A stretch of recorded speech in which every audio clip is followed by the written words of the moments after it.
All right, so we had a weekend with no fights. How'd your weekend go? It was a bummer. It was a bummer. It was my birthday Saturday, man. I really wanted to watch, but I did something even better. I went to my first MMA class. So how was that? It was bad fucking ass. Cool. I don't know what I pictured. I guess I pictured being in the corner of a room with like one guy going, "All right, man, here's how you do this." But it wasn't. It was just like there were like 7 dudes in their gear, and they were like, "All right, guys, start with hip escapes." And they want you to go across this entire room like scooting on you're only allowed to scoot on your ass like a hip escape. Mm-hmm. Like if you were underneath a guy trying to get out where you push off with your elbow and hip. And you just had to do it. And I felt retarded. But like after that, couple like simple other things, kicks and punches and shit. When the training actually started, I was with the main coach. He pulled me to the side and was like, "All right, give me your fight stance." I was like, because I've never even been in a fight, you know? Right. I was like, "I don't have a fight stance, man." So we worked on that. And he's like, "All right, now show me your jab." And it was just like, dude, I felt like such a bitch. But by the end of it, man, I felt 6 months, I'm going to be a killing machine, okay? Like, he taught me how to throw a jab, how to throw a cross, how to throw a hook, and then, like, I don't know if they do this every week or only when there's new guys, but there's, like, one move. Okay, guys, we're gonna learn how to do a rear naked choke from a guy in turtle position. Like, it was just, like, as obsessed as I am with this shit, it was just, like, living the dream, man. It was like I was sinking a hook in on a guy who was letting me, and then getting wrist control on a guy, and then rolling him over onto my stomach and fucking choking him till he tapped. And then I had to go and lay on my stomach and let him do it to me. And it was so fucking fun, man. And then the last like 30 minutes or 5-minute rounds, just like in a fight, and it was just rolling. It was like, all right, beep, beep, beep, beep, beep, go. Like, what do you mean? Like, fucking submit this. You know, you're really going. And you do it for 5 minutes, you rotate to another guy, and so on and so forth. So I only knew the one move, but not really, because I'm so obsessed. Like, they all knew I only knew the rear naked choke. So when a guy was hanging his neck out, I fucking tried to sink a guillotine and shit, man. I mean, I never got anybody, but hey, it was my first class. But dude, it was so fun. It's in North City. It's called Vinci Martial Arts. Anyone that's into that kind of shit, try it. Just go. It's just a small room above a salon. There's nothing to be scared of. They've got gear for anyone who doesn't have their own gear. All you have to have is a mouthpiece and a cup, which I got on Amazon a year ago when I first planned on trying this shit, you know. So was it as cool as you thought it'd be, or better? It was better. It was better. Like, when I got in the parking lot, because I'm a super insecure fuck, when I got in the parking lot, I literally put it in park, and I got out to smoke because I'm in my grandpa's truck right now, and I was like, "You're not even going to go up there. Like, you're going to leave and hope no one sees you through the window." Like, I wasn't going to go. I was that scared. And I was wrestling with myself, and I didn't see Gottman's ride. Gottman's the guy who was like, "Dude, you should go. I just tried it." And I was like, "Dude, I've been talking about it for so long. I'll meet you there." He wasn't there. So I texted him. I was like, "How do I get into this fucking place?" And he was instant, hit me right back. He's like, "Walk around to Main Street like you're going to Mimo's, and then you'll see a door that's going upstairs. Go in there." And as soon as I found that, it was simple. It was like wooden stairs, one left turn, and you could see the belts hanging on the wall. And it was better than I could have ever dreamed, man. And I didn't get the full experience because I was new, you know. I had to watch everyone else really train for 2 hours, and part of that time I was like pulled to the side and coached on simple shit like footwork, which is not simple. I still have no concept of good footwork, even though we watch this shit all the time. Yeah. Dude, like, every time I take a step, he'd say, "Nope, now your ankles are, hey, look what I can do to you." And he'd fucking show me how he could knock me out or throw me down. And footwork's going to be tricky. But the essentials, throwing a jab, throwing a hook, throwing a punch, you know, we did some parries where you parry a guy's strike and knee him in the gut. And he's like, "Really touch him, because they're really going to touch you when it's their turn." And dude, it was so fucking cool. and I'm going back Sunday because I can't make the Thursday class because of the kids. But I guess Monday and Thursdays are like training and rolling, and Sundays is just sparring. So I'm going to go Sunday. Leidick told me that I'm not just going to be sparring. I was like, I'm kind of nervous because I don't even know how to defend. What if there's a guy in there who doesn't like me from 7 years ago and he fucking knocks me out because, oops, it happens. Mm-hmm. He's like, no. You'll be with coach, only with coach, until he's comfortable with letting you spar. So I'm going back Sunday, man. I mean, I ordered a better mouthpiece because the one I had was just a cheap little 10-pack of throw them in water and nuke them and bite on them, and they're supposed to fit good, and they don't. And I'll wait a couple weeks before I get my own boxing gloves and shin guards and stuff like that because I just want to make sure I'm committed. I'm telling myself I'm going, but you just never know. I could go in there and take a bad punch Sunday and be like, fuck this. I don't know. It's a lot harder than I thought. So you're going to go every Sunday and Monday? I will go. That's what you're planning on? I'll go every Monday. Monday. And every other Sunday because that's right. The kids will be home, the other ones, yeah. Now, maybe if I get into it, I can figure out. I only have the girls half their life, 50% of the time. I don't want to get babysitters and shit whenever they're home. I feel like that's wrong. So I have to get away from that because I have to have a life too. So maybe if I get really going into it, I'll go every Sunday. But for now, it's going to be every Monday, every other Sunday. I think that'll give me 6 classes a month, and that'll be $35. It'll be worth it. Yeah. It's like $8 a class or 35 or 40 for the month. So I'll pay the month. Oh yeah, that's worth it. But that's what a gym membership is, ain't it? Yeah, that's what I pay to go to, CrossFit Gym. And all I do there is run on the treadmill anymore. I don't lift hardly anymore. But that was the other thing. Like, I run every day. I've only been doing it for a few months. Like, for people that don't know, I weighed fucking 50 pounds more than this before. I know I'm not there yet, but after this 2-hour class that was fun the whole time, I never felt like I was working. I felt more worn down than the time I ran 10 miles or any of the 5-mile runs I do every day or any of the times I lifted hard with the muscle heads up there. Like, this was more of a workout than I'd ever had before, which is awesome because it was just fun. There's something about, like, grappling. Dude, my shoulders, my ass, my quads, my calves, my abs, everything hurt. When I go to the gym, it's chest. Let's do chest. And if you're lucky and work your ass off the next day, your chest is a little sore. This was full body soreness, dude. This was like a workout like I've never had. Like, whole new level of respect for fighters. Not that I don't already buff their chods all the time. I respect anyone that fights, but it's fucking work, dude. And I know I had an easy day. Like, I can't even imagine what a training camp is like. I mean, that's when you're starving yourself to get to the pristine weight. That way you can cut on fight weight. I can't imagine how it must be, man. But it blew my mind. Cool. I think I'll go forever. That's cool. As long as they're open, I'll be going whenever I can. And, you're my only friend. I met 4 or 5 dudes in there who were so fucking nice, who were so cool, who were like, if you need anything, dude, there's no bullies in here. Those aren't true martial artists. Like, these guys are martial artists. Even if you just know them as, that's Wes. I know him from work. These guys are martial artists, respectful as fuck, super kind. After I left, they were texting me. Hey, man, if you need anything, just holler. If you want to go over anything. Like, just the nicest dudes. Like, when I was leaving, I already felt like, fuck, my night's over. I got to get home, get a shower, and get to bed. And these guys were, like, offering to talk to me or ask me how it went or blah, blah, blah.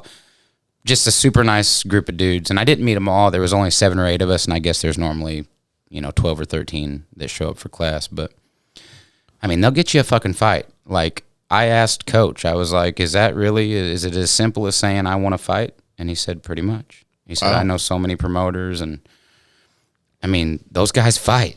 I never thought that would ever be part of my life, but, I mean, if I stay with it and really want to fight, it's right there. You might have to go to Kentucky or Tennessee, or I think the next one's Cape Girardeau, but these dudes are fighting, and some of them, Baxley's in there, and me and him are older. I'm 34. I don't know how old he is, a couple years older than me, but, we're too old for like that. But still, you could do amateur fights for fun, man. I mean, just what an adrenaline rush to one time get in a cage. Oh, I can only imagine And the nerves. Yeah, dude, I can. If I'm scared to come in here and put a microphone in front of my face, I cannot imagine. So I weigh 203 right now, and if I wanted to be a real fighter, they'd be like, "Well, you better get to 185 because you don't fight whatever you weigh. That's not how it works. You know that." Yeah. So, I don't know if I could really do it. But if I just wanted to say, oh, just get me a 205 fight, I would be tiny compared to the other 205 because he's probably 228 who dieted down to fucking 220 and then cut to 205, come in the cage 30 pounds more than me. Like, I mean, I'm getting ahead of myself here, but dude, it was like living a dream. Well, that's cool. I'm glad you liked it. Me too, man. The fact that it's cool. 10 minutes away 3 times a week, it feels too good to be true. Cool. It really does. It was that kick-ass. I wish you'd go sometime. I know you're talking me into it. Dude, I know that's putting you on the spot. I felt like an idiot for maybe 5 minutes, and then I felt like part of the gang. I mean, one guy was like, here, use my boxing gloves. They're my spares. They're nicer than the ones we got here. And another guy was like, get this shin guard. It's better. It was just fucking cool, man. It was like, there ain't no picking on you. They want you to come. I think they want more people to come because it's more training partners. It's more money for the gym, which is better for anyone on the team. They don't want to run you off. One guy in there manhandled me a little bit. Like when it was our turn to spar, I thought, hey, this motherfucker must not like me. And it wasn't that bad. It wasn't that bad. He just weighed 40 pounds more than me is all it was, And when he got me down, he got me down. And even when he was choking me out, you tap, they let you go. The only thing that fucked me up was I wasn't defending. I'm not saying I was defending well, but he couldn't do nothing with me. So he stood up. He put my ankle under his armpit and just fucking fell back with it. And that was the one that hurt me a little bit. But the next day it was fine. I mean, I went to bed thinking that's going to hurt tomorrow. Woke up and it was fine. But dude, yeah, it was dope. It was dope. But anyways, I guess let's move this show along, baby. No fights this past weekend, but we got some coming up. Yeah, we got Cannonier and Gastelum this weekend.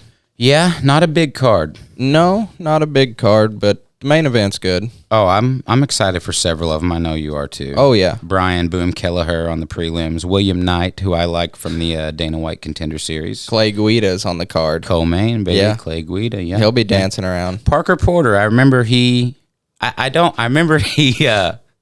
screwed us on a parlay one time. We had him in a parlay because he was like -3 something. It was just, hey, let's add it to our parlay to make it pay. Mm-hmm. And then when he came out, I remember he was this real fat body piece of shit, and he got dominated. Yeah, first round, he was done. Hated him ever since. Sorry, Parker.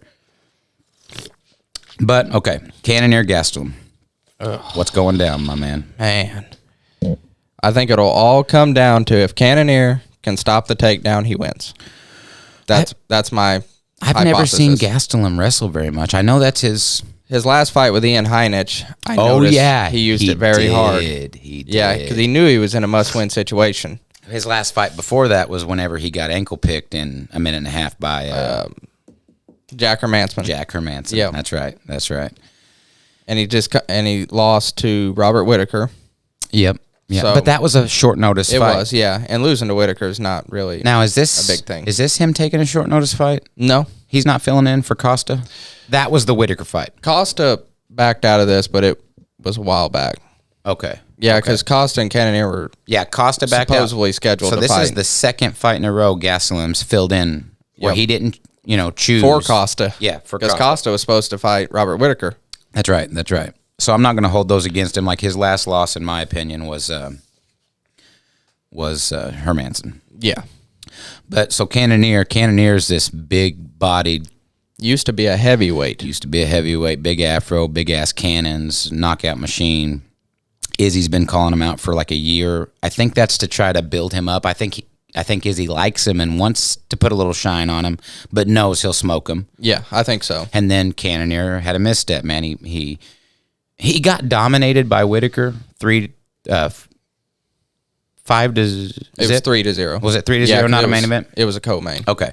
So he got dominated by Whitaker, but I think he broke his forearm somewhere in the fight. And I thought it was in the first round, It might have been. It might have been. The first round was real close. Yeah, it was. And then Bobby Knuckles took off from there. That's right. And Whitaker, dude, I hate to get off on him because he's not fighting, but he looks better than he ever fucking has. He lost to Izzy a couple years back, got knocked out. It was no secret that he was worn down from being the champion. He finally got the belt, and it wasn't all he thought it would be. And then he got KO'd, took some time off, and then said he's back hungrier than ever. And he's fucking looked it. Yeah, and he looked great. Dude, he looked great. Beat Darren Till. Whooped his beat ass. Jared Cannonier. Yep, whooped his ass. Beating Kelvin Gastelum, that's not an easy thing. No. And he made it look easy. Yes, he did. He clearly won 5-0. Yeah. Clearly. Yeah, I think that I'm rooting for Gastelum. Agreed. I'm not even leaning that he might lose. I just think, Cannonier's going for the knockout, and Gastelum, I don't know. I don't even want to say he's a point fighter. I don't know what he is. Like, he went 5 rounds with Izzy. He went 3 rounds with Rob, or 5? 5 with Rob. Yeah. And he got whooped the whole time. He was a step behind the whole time, and he never quit. He got beat up the whole time. He's a badass. I do think if Cannonier can stuff the takedown, he wins. If he cannot, Kelvin's going to get him down every round. You think he's going to win by points or finish him or what? Kelvin? Yeah. By points. By points. Yep. I think he gets him down and just kind of drags it out and makes it a grueling fight. Cannonier, on the other hand, I think is going to be looking for the bomb the whole time. Yeah, I think so The whole time. That's what he was doing against Robert. Yep. Till I don't know if he blocked a kick and that's what broke his arm, but I think so. yeah, he was gunning and then he was jabbing. But that last round, I'll never forget. There was not much time left, and he was going for it. He knew he lost, and he was going for it, and I was shitting my pants. But all right. I'll pick Kelvin, and I'm not going to pick a finish or a decision. I really don't know, but I'm leaning towards Kelvin. I just feel like super torn on this fight. I love fights like this where you really can't decide. I'll take Cannonier. All right, there's our first difference. All right, now this co-main, I'm not very sure who Mark Madsen is. I'm not very familiar with him either. But, Clay Guido looked decent in his last outing. He looked good. Yeah, he used his wrestling very well. And he won. He did, against Michael Johnson. I remember counting him out before the fight even started, kind of, because he's Clay Guida. Right. Because he's been in wars for fucking 15 years. And he's 39 years old now. And he looked awesome. So it's only 3 rounds. I think Guida will win. I think he'll get a second in a row. I mean, it doesn't mean anything. He's not fighting. He's not, going for a title shot or anything crazy like that. I'm riding with Guida. He's coming off a win, so his confidence is definitely up. Yeah, I think he takes it. Vince Pachel's on the card. I just know really of him because he was on the same season of Tough as Ally Quinta, Michael Chiesa. It was a good group of guys. Mark Madsen's that guy that beat Austin Hubbard a while back. Austin Hubbard's that kid that had the fucked up leg surgery I showed you pictures of. Yeah, about the calf kicks. Yeah, he's awesome, and Madsen got him. He's 10-0, and dude, Clay Guida is 36-17, 53 pro fights. That's crazy. That's fucking nuts. But Vince Pichel, Austin Hubbard. There he is. There he is. Okay, yeah, I think Hubbard will get that guy. Hubbard's a good fighter, man. He's Pichel. I just know who he is really from watching him on Tough. I definitely would take Hubbard. Pichel Hubbard. Let's see here. Do they have any odds out for this yet? I don't know. Yeah. All the odds for Saturday night are up already on DraftKings. I'm actually going to be playing on FanDuel this weekend because I don't know if it's because it's my birthday or what, but I got a message from him Saturday that said 100% deposit bonus up to $100. So even though I wasn't betting, I went ahead and put 100 on there because it was 200. You know what I mean? But let's see what DraftKings says about that because I really don't know. I pretend to give picks out when we're doing this show, and I really don't know about this weekend. All right, we got Vince Pichel is dead even with Austin Hubbard. Really? That helps us 0. Yeah, no kidding. Guida's a dog. I'll take money on him probably. Cannonier. How big a dog is he? Plus 145. Not bad. Not terrible. Slight underdog. No. Cannonier minus 145. Gastelum plus 125. Yeah, I might parlay Gastelum and... Gastelum Guido would be a good 2-pick parlay. Yeah, it would because they're both dogs. Mm-hmm. 50 pays $300. So, I mean, you could put 10 on it and it pays 60, however you guys want to do it. But Parker Porter's a dog, too. That's interesting. Well, yeah, it is because I don't think very much of Chase Sherman. That's just my opinion, but he's a huge underdog. Parker Porter first-round knockouts plus 1,100, and if he's going to win, that's when he's going to do it. Yeah, that's mind-boggling. Yeah. That's his only way to win is by knockout. Yeah. All right, let's move on. My favorite fight on this card, bro. I feel like it's going to be the same one as mine. Yeah, Brandon Royval and Alexander Pantoja. Who takes it? Royval. I agree. But I'm not an announcer. I'm biased. I'm a fan of these guys, and I'm a big fan of Raw Dog, so it's hard for me to say, oh, he's going to lose. He fought the flyweight champion before he was the champ, and he dominated him in the first round and then got in a weird position there at the very end of the first round and dislocated his shoulder, and basically it was a verbal submission. 3 weeks later, the guy that he lost to fought for the belt, got a draw, fight of the year, and got a rematch out of that deal and won the title. I think Royval's that good. I think he's as good as Brandon Moreno. I would have never said he was as good as Figueiredo, but Figueiredo ain't the man anymore, man. No, he's not. The weight cuts are getting to him. I agree. I just think that he loses so much trying to get down to 125 pounds that he just can't. Dude. He's doing more damage than he's doing good. When I first got into this shit, one of the first fight cards I saw was Figueiredo and your boy Benavidez. Benavidez won. And this motherfucker came out, and his nickname was the God of War, and he had bleach blonde hair with a red streak through it, and he's chiseled, and whenever they're announcing his name, he goes like this, and I was like, who is this motherfucker? Then he destroyed Benavidez in but he missed weight. But he missed weight, couldn't so he get couldn't the title. win the belt. Yep. So then they did it again 12 weeks later. Was even worse. It was even worse. Yeah. He fucked up. I mean, knocked him down 3 times, choked him until he was unconscious. Looked like the baddest motherfucker on the planet, even though he's in the smallest weight class in the UFC. But, Moreno came and kind of took all his thunder. He really did. He took the shine right away. We talked about it for a long time, that we thought Figueiredo was the next big thing. Yeah, like this guy could really be years. it. And he's not. I know, man. It's crazy. Moreno's already bigger than where he was ever at. You're right. Well, but he's a Mexican-born. He's the first Mexican-born champion. And he's doing the Spanish broadcasting now, too. Yep. Heck, their first fight, when they had the draw, that opened up so many doors for him. That's crazy, too, because he lost. Yeah, he did. Yeah, Figueiredo had an eye poke and a nut shot that happened a couple rounds apart, but when the second foul happened, the ref took a point, which I remember the announcer saying, like, that's odd. It wasn't the second nut shot. It was the first accidental groin strike. The other was an accidental eye poke. Normally, you got to do 2 of the same thing to lose a point. Anyways, Figueiredo won 3 rounds. Moreno only won 2, but the point made it a draw. It was still an awesome fight. Yeah, it was great. But it's crazy to me that Moreno, even though he for sure lost, got a rematch out of the deal and finished the motherfucker. And it didn't even look competitive. Their second fight was crazy. I know. It was 3rd round submission. Yep. Then he won all 3 rounds. Oh, yeah, dominated them all. It's crazy, man.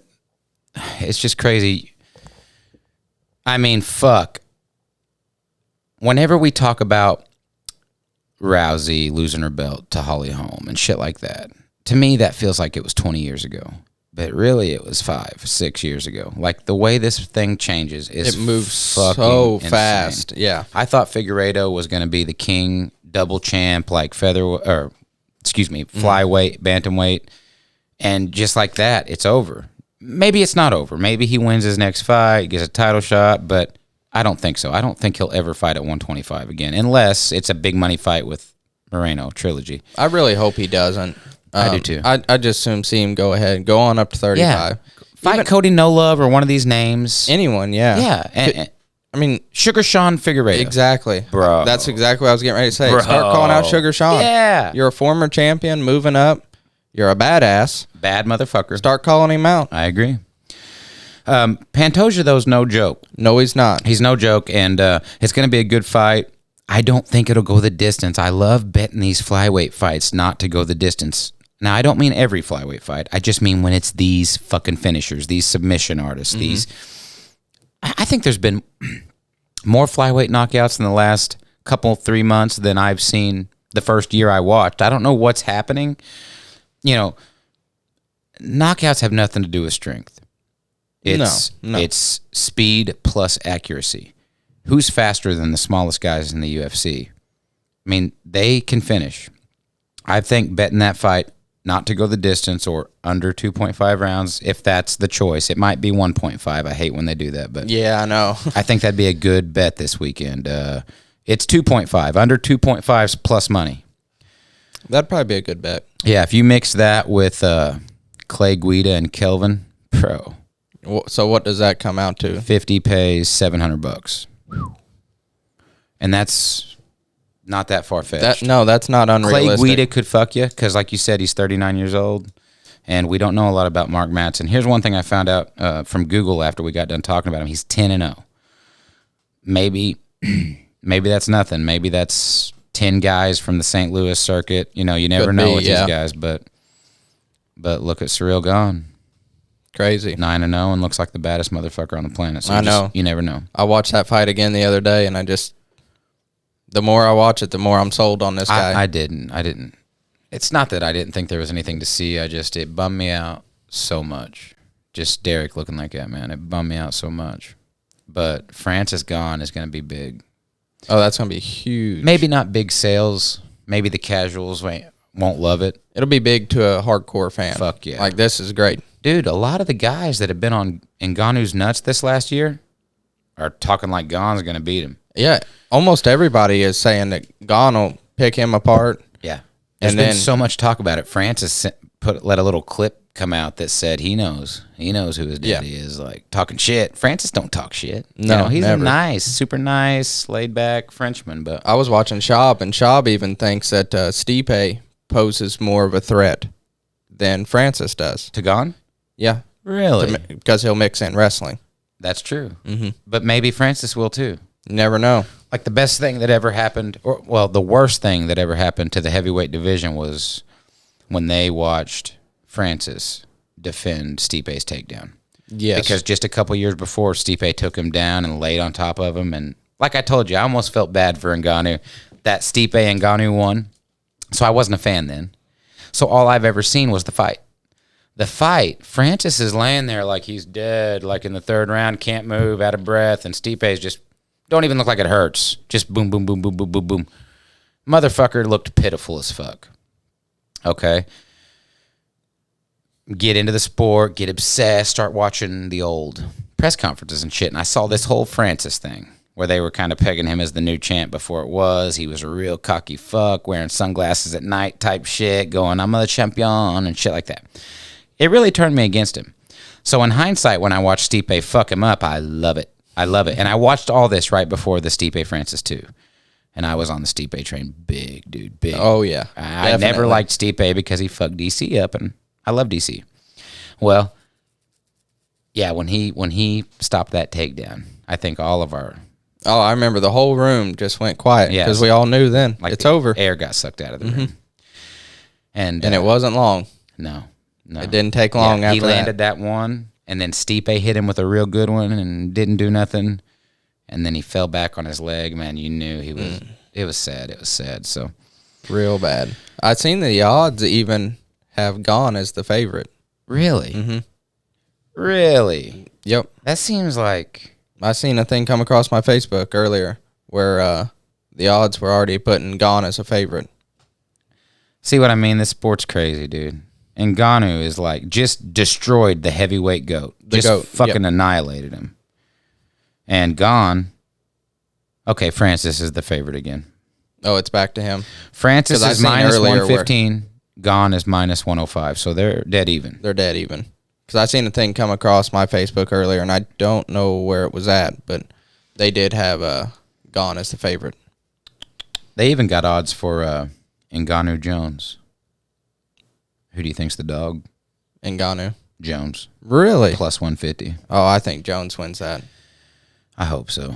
I never really liked John, but No. I really hate Ngannou for some reason. I guess for what he did to Stipe. All right. Trevin Jones, I love that dude. That's that black dude with the bleach blonde hair. Mm-hmm. I mix him up with Trevin Giles because Trevin's a weird name. Mm-hmm. But Trevin Jones, I think that's the badass one, right? Yeah, can you even pronounce his opponent's name? No. I was going to let you do it because I ain't even going to attempt. Saeed Yokub Kakaramanov. Never heard of him. I'll take Trevin. I'll take Trevin. In fact, Trevin, I think, is a favorite. I can't even find him on DraftKings, actually. Which bothers me. I hope that fight didn't get pulled. Is William Knight a favorite? William Knight's a favorite. Okay. But he's sketchy because he is, man, he looks like a bodybuilder, like an Adonis, but he gasses in like 2.5 minutes like you would expect. Now, his last fight, I missed it. It was a one-fight card in the last year that I've missed, but he lost a decision, which surprised me. I couldn't believe he went the distance, but he can go. But I don't know. He was on Contender Series not a year ago. He's had 2 or 3 UFC fights since then. Like, he's fighting a lot. I don't know about it. He needs to cut a little muscle out, I think, and maybe fight at 185. Like, Cannonier was heavyweight, light heavyweight, he was. middleweight. It's he went possible. all the way down. This dude looks like a bodybuilder but that's not what the fight game is, man. Like, Well, look at Khabib. yeah, flabby looking dude. Yeah. Didn't even really have a six-pack. Yeah, 29-0. Never lost. He'd maul your ass. Yes. All right. Main event on the prelim card is Austin Lingo versus Luis Saldan. I don't have a whole lot to say about that featherweight fight. But the one before that, Brian Boom Kelleher, I like him. I do too. I like him. He fights. He fights. He's fighting a guy named Domingo Pilarte. I'm taking Brian. Yep, me too. William Knight, I'll probably stay away from that fight like we were just saying. I'll probably pick Roosevelt Roberts. He's fighting a guy I've never heard of. And the opener, Sasha Palatnikov. That's a bad motherfucker. I don't remember where we watched him fight, but this guy is the dog. He's plus 120. Really? I'm gonna bet. I'm gonna bet on him. I'm gonna parlay Palatnikov, Kelleher, Royval. I'll leave Guida out of that one, and Gastelum. The more I sit here on Guida, the more I'm getting nervous. Yeah, but he's the same age as he was 2 months ago when he fucked that guy up. So I mean, don't let it, don't let it get in your head or nothing. I'm the worst about this, sitting here second guessing myself. I know. I'm actually the opposite. I'll fucking talk shit all week, and then when it comes to betting on fight night, I'll just be just winging it, just picking random parlays. I'm real bad about picking with my heart, not my gut. Me too. I like Clay Guida. Me too. I like Kelvin Gastelum. I'd rather see him win. I'd rather see him win too. I mean, honestly, if I didn't like Kelvin, I might be picking Cannonier. It's probably just some of that picking with my heart bullshit. But, all right, the Helwani show's back on YouTube. He just left ESPN, and he had Dustin Poirier on as one of his first guests. And literally, if it was like a 12-minute interview, like 7 minutes of it was talking about the Nate Diaz fight, which, like we keep saying, dude, it blows my fucking mind. Like, now, he did say that he wants to fight for the belt, but he wouldn't commit to saying he's fighting for the belt next. So he said his main priority is taking care of his wife and daughter, and all that means is money. And I could really see Dustin fucking around, and Diaz is calling him out. Mm-hmm. And Dustin's pretending like, if he wants to go, we can go. So I see a scenario here where if he fucks around and never fights Oliveira for the belt, which I think would be sad if you've spent 15 years saying that all you care about is that gold. The proudest moment of his career is having part of the belt for being the interim champ. Mm-hmm. How are you not fighting Charles Oliveira in December? Yeah, you got to. Dude, even if you lose, all you have to do is be like, I'm going to 170 and fighting Connor or Nate or Masvidal or Colby. You could fight Oliveira, lose, and before that night is over, have a bigger fight lined up. Yep, with Nate. With exactly what you said. Yep. Nate, where you at? Colby, where you at? Because who knows? Colby may lose to Usman. Never. I hope not.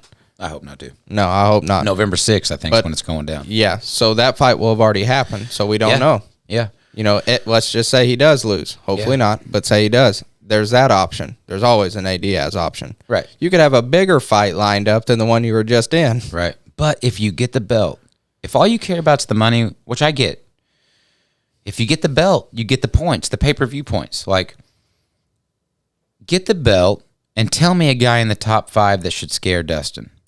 He could defend it. He's already beat a lot of them. Yeah, he could defend it 4 or 5 times over 2 years, make $5 million a pop, and then be 35 years old, relinquish the title. Mm-hmm. Or if that really happens and he's been the champ for 2 years, he could probably fight for the 170 belt to go for double champ status. Because that also goes back to if Usman does beat Colby, give it a couple years, there's still some contenders there. But right. And I would love to see Usman and Poirier. Like, what happens there? Like, is Poirier small compared to him? Are they equal in size? Usman gets a lot of shit for holding guys down and wrestling, but the Usman I've been watching for the last year and a half is a fucking knockout machine. You know what I mean? Now, he's had his moments, you know, where he struggled with Gilbert and then finished him. He struggled with George Masvidal the first fight and did what he had to do, you know, held him against the cage. Mm-hmm. That shit we don't like, but that dude's a killer. So what happens if Usman fights Dustin? What happens if Usman fights Connor, Usman Colby too? Like, I'm more jacked for 170 than 55 even. Nothing against Oliveira, but it's just not as cool without Khabib. No, it's not. Khabib was so good that you always just wanted to see that guy try him. I know. You just wanted to see what would happen. I know. And it's always disappointing. Like Justin. I love Gaethje. Love Gaethje, but you watch his Khabib fight, he looks like a fool. Connor, love him. Watch his Khabib fight, he looks like a fool. I don't love him. Dustin didn't. I know. Dustin looked good against Khabib. Yeah, he did. Still lost, but... Ali Quinta looked decent. Yeah, which is crazy because he hasn't really done much. But I don't know. I mean, I want to see... I guess I'd like to see the lightweight belt change hands a couple times. Nothing against Charles Oliveira, but like I said, man, one of my favorite parts of a UFC pay-per-view is Dana White coming out for a post-fight presser and then watching whoever the main event was come out. When Charles comes on and with a translator and shit, I turn it off, man. I'm guilty of it too. And yeah, I know it's good for Brazil or you know, France or any of these foreign guys are good for the sport. The bigger the sport, the better for us fans. But you know, I wouldn't mind seeing Justin Gaethje take that fucking belt. Even Michael Chandler, I could stomach at this point. If I had to pick a guy, it would definitely be Gaethje. Yeah, definitely. I'd like to see him have the belt. I just want to see him fight because, hey, dude, it's been a year and you looked like a fool last time. Like, I know you're a killer. Get out there and fucking kill. Mm-hmm. I really don't want to see Islam have it. I don't either. I really don't. I feel like we've already went through this time period with Khabib. I agree, but Islam's a little bit different than Khabib. Like, he doesn't have as good of control as Khabib, but he's got better submissions. He's not quite the finisher Khabib is, which is weird, but he's got better striking. His fight with Thiago Moises kind of opened up my eyes. One of two things was going on there. Number one, Thiago was better than I thought. Yes. Better than what I give him credit for. Yep. Or Islam was not as good as I let it get in my head. Yep. One of the two. That was the night that I hit that $500. All I needed was that fight not to go the distance. And about round 4, I thought, who the fuck is Thiago Moises? Yeah, he didn't look bad. And why is he not losing? He was even taking Islam down. Right. He held his own on the grappling portion. He did. Now, Islam always reversed it to his favor, but it took so fucking long that the round would end. Moises is a good man. He's good. Yeah, he is. I like him. I like him a lot more after that fight because what I needed to happen happened, but he still held his own. He He gained a fan. I want to say he lost no stock off that. No. Nothing. For anything, he gained off of a loss. And those are my favorite fights when it's over and nobody lost anything because it was a fucking razor thin decision or a war. Like, there's a few exceptions like the George Masvidal. He got fucking smoked his last fight. Looked like a fool. But he's Masvidal. He's super famous. He don't lose nothing. He didn't lose no stock. And then there's the guys that aren't like that, but they're in such a fucking badass fight, such a war that both guys, the winner and the loser, get like Hooker Poirier won. Yes, last that was summer, a great fight. Dustin won, but Dan didn't lose no stock. It was all his missteps after that kind of dropped him. Yeah.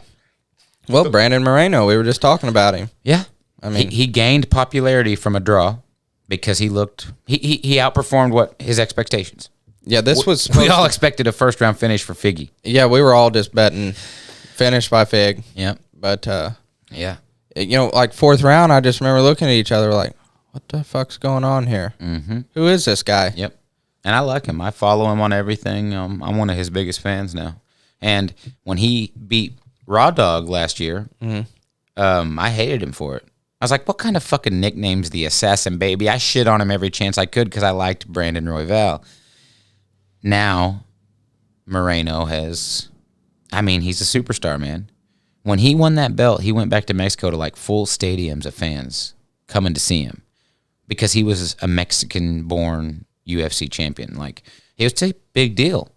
I watched the parade they had for him. Did you? Yeah, they had a big parade for him. Yeah, I saw clips of it, but I didn't watch. But yeah, it was like the president was rolling through town, dude. Right. And that's what he was doing. He was shaking hands with the president and cool shit like that. So that's my favorite part about this, man. Anything can happen any Saturday night. And did you see Rory lost again? PFL. Roy McDonald? Mm-hmm. Yeah. Yeah. That's bad. Yeah, it is. His last one, he got robbed. A lot of people thought so. The Gleason T-Bow fight, he did. He did get robbed. This one, he got dominated. He did. Yeah, he lost. Total bummer. I saw someone leave a comment on an Instagram post that said, I wish he'd come back to the UFC and finish out his career with a title run. Dude, if you can't beat these PFL guys, don't bother. Now, I wouldn't mind seeing him have a couple super fights with the Robbie Lawlers, Nick and Nate Diaz's of the world, but he ain't challenging. I mean, not for gold. No, he would have to come back, win 4 or 5 fights impressively. Yeah. And then get thrown into the shark pool again. Right. And what's he fighting at? Same as always? Yeah. Okay, so you're talking Kamaru Usman, Colby Covington, Gilbert Burns. Good luck. Yeah. Yeah, that bummed me out. That bummed me out for him. I can't think of any other news that went on. I don't fuck with Bellator a whole lot. I know Gegard Mousasi did defend his title. Calling for Vanderfort next. Austin Vanderfort, Paige Van Zandt's husband. Yeah. Is he a Bellator fighter? Yep. Okay. See, even that's a guy that's going to get a title shot. No offense to him at all. No shots at him or Bellator, but that just shows the difference. Like AJ and Pitbull was the biggest fight they could have had, and it's over now. And there is no equal fight. They're having who's the heavyweight legend they got fighting? Fedor. They got a Fedor fight in Russia coming up. Big deal, right? He's fighting like a fucking Tim Johnson. Who is that? Yeah, why didn't they have him fight?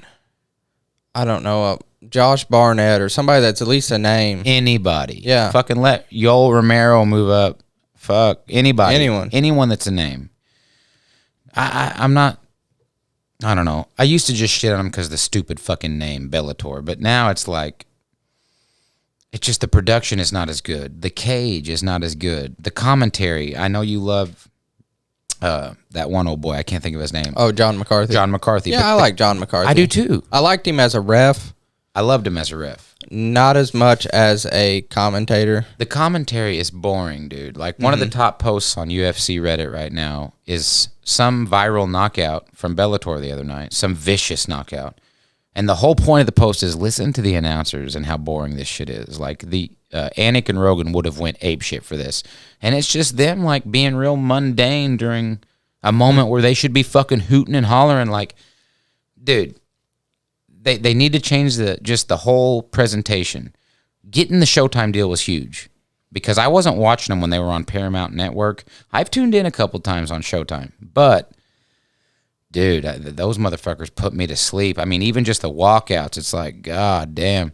And they're doing that silly shit. They were interviewing guys after fights with like an 8-foot microphone stick, Right, like yeah. just cheesy shit. I remember telling you about that. Yeah, at least UFC's doing like, you know, side camera views where you can't tell how far apart they are, but I don't know, man. I actually have grown to like bare knuckle better. Have you? Yeah, I'm not against bare knuckle. I've watched one bare knuckle fight and I liked it, but I've watched a shitload of their highlights after the fights. I'm guilty of not tuning in for the actual show, but it's cool, dude. They're getting bigger and bigger names. Chad Mendez. I'll watch that fight for sure. Yeah.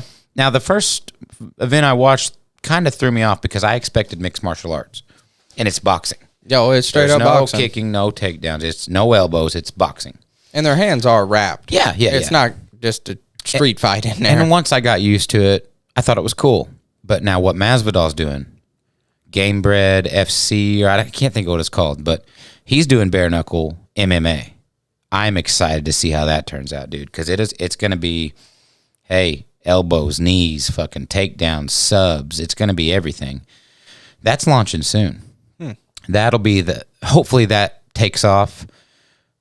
Not that what is it, BKFC? Yeah, bare knuckle fighting championship. Not that that's such a shitty product, but you know, when they spent all that money on Paige and she lost 2 in a row, and Now she's in a must-win situation. yeah, the presentation of it is shit. The ring is round, which is weird. I feel like it's playing off like an octagon, but it's not the same. I don't know, man. All it does, like what we're doing right now, breaking it down, is just show the levels of difference between all the promotions. I know. Even PFL, that's on ESPN, just like UFC, but it's just not the same, man. There's nothing as good as UFC. At first, I liked their system of the playoffs and everything. It was something different. It was something different.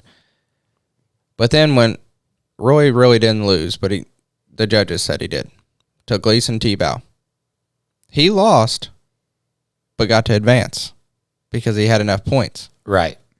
Because he had enough points. Yeah, like a first round finish is 7 points, Yeah. second round 6 points, so on and so forth. So it was after that point on, I was like, I don't know about this. Well, I remember seeing a highlight, and it might have been that fight, but they have like the CompuBox numbers on the screen as the fight's going on. And I remember thinking, that's cool, man. You ever wonder, like, oh, man, I remember a couple weeks ago you were like, I think so-and-so definitely won that round, and then the stats popped up and the striking was the opposite. The guy we thought lost had more strikes. I thought, oh, that'd be cool to have the stats on the screen. Well, then I watched, Beeson got me to watch one of the cards when it was, it might have been Rory Tebow. And it's just distracting. It's not like, not official numbers. And it's just always ticking. It's like punch, miss, and it's just in the way. And that was what I thought was the coolest thing about it, and I ended up hating it. So I'm just really not into the PFL. No, I thought I would really like it. And I know that's how their system is. I get it. That's the rules. You know it going into it. But the fact that the loser got to advance and the winner did not. Now, that's based off of whatever the playoffs. I know. Rory obviously performed better. He did. Right. But what I'm getting at is he lost and still got to advance. I'm with you. That's weird. That's weird. But I maybe don't he had really a first-round agree with finish it. on the fight before. Like, I like Bellator's playoff thing, but once again, their presentation. Oh, their Grand Prix. Yeah. Yeah, the Grand Prix. Yes. It's cool. And the $1 million to the winner, the belt's usually involved. I like how the belt's active the Yeah. whole time. Yeah, if the champion loses in the first round, that guy is the new champion. He is the new champion. But he still has to move on and defend, as opposed to some of these guys, set on the belt and do commercials and try to rack in whatever money they can. But I don't know, man. UFC is the cream of the crop. I wish they'd sort out the fighter pay shit so we'd quit hearing about it. Yeah, I'm getting sick and tired of hearing about it. I am too. But like I told you off air, you make all these motherfuckers fat cats, rich, and you're going to have a lot less killers and a lot less fights. The only reason some of these guys go 6 times a year and fight as hard as they do is because they need that bonus. They need the finish. They want to get a little shine on. You start giving everybody $500K for a fight, they're going to fight once a year and be sipping fucking lemonade all summer, every year. Like, we don't want them to all be rich. I like how it is. No, we need guys striving. I like how it is. Right now, I could probably tell you 7 or 8 guys who are filthy rich from UFC fighters, current fighters. Yeah. If there were more than that, it would be bad for the sport, I think. I mean, like for the reasons I just said. I like how it is. You fight. The more fights you get, the more you make. When you get the belt, if you get the belt, that's when you're making $1 million minimum a fight. You know, like that's what you should strive for, you know? And it does seem like Dana's been a little more loose here lately with the bonuses, which I like. I do too. I like that. It's obvious that he's doing it to try to get a little heat off of him for people making but 10K. At least he's doing something. Right. Yeah, he gave out, six bonuses the other night instead of 4, which was cool. And he upped him to $75K for a couple different events. I know the Houston one a couple months back, and I think the week after, or a couple weeks after, someone said, "Are they $75K again, Dana?" on stage during a presser, and he's like, "Nope." He's like, "God damn it, okay." So he did it a couple times, but I don't know, man. I'm excited to watch fights this weekend. We got a few more weeks of these kind of mundane fight nights with not a lot of big names, and then boom, as soon as September 25th hits, 25th. It's a big pay-per-view killer card, and then there's several killer cards to just the rest of the year. So, and a couple champions who are expected to fight before the end of the year that aren't announced yet. You know, we are expecting Francis Gone before the end of the year. Yeah, because we keep talking about December, and the reason we keep talking about that is they've not announced anything. It's wide open. You know, nothing's been said that Jones is fighting, Surreal's fighting. No, we're they haven't said. expecting the bantamweight title to be up. We're expecting lightweight bantamweight title is up at October. Yeah. I'm saying, you know, after the Jan Sterling fight, we're hoping that that'll go through again before the end of the year. Oh, that'd be amazing. The 45 belt September, maybe it goes again before the end of the year. 55 for sure. 70 for sure. 85. No, we just heard the other day. They're pushing it 2022. back. Yep. And then 205 for sure coming up, and heavyweight. It's got to be soon. So there'll be a lot of big fights. Plus all the ladies. You know, there's 4 belts there, so there'll be a lot of big fights coming up. So hopefully this is the last show where there's not much going on. I hope so. And like we talked about earlier off air, anything can happen. Yeah. But smart money is Valentina wins by murder. For sure. For sure. And then smart money is Amanda Nunes wins. Did they rebook that? They were talking in talks of December. I know. Yeah. That was just a rumor. Hopefully Thug Rose defends. Yeah, I hope so. I don't know who it'll be. I want to know who they're going to book. Is it going to be Waylay 2? Is it going to be... If it was me, I would book Carla Esparza. That'd be a good one. Because that's a rematch as well. And I wouldn't hate it if it was Joanna. I wouldn't. Because she arguably won that fight of the year with Waylay, you know. Yeah. So, yeah, I thought Joanna did win. She just looked terrible afterwards. I know. That fucking hematoma. That's what sucks. These judges are so fucking stupid that someone's got a bad bruise and they assume that they lost. She landed more strikes in 3 of the 5 rounds, motherfuckers, you know. So it is what it is, but be a lot of big fights coming up. But that's about all I got, my man. Yeah, that's about it for me. All right, buddy.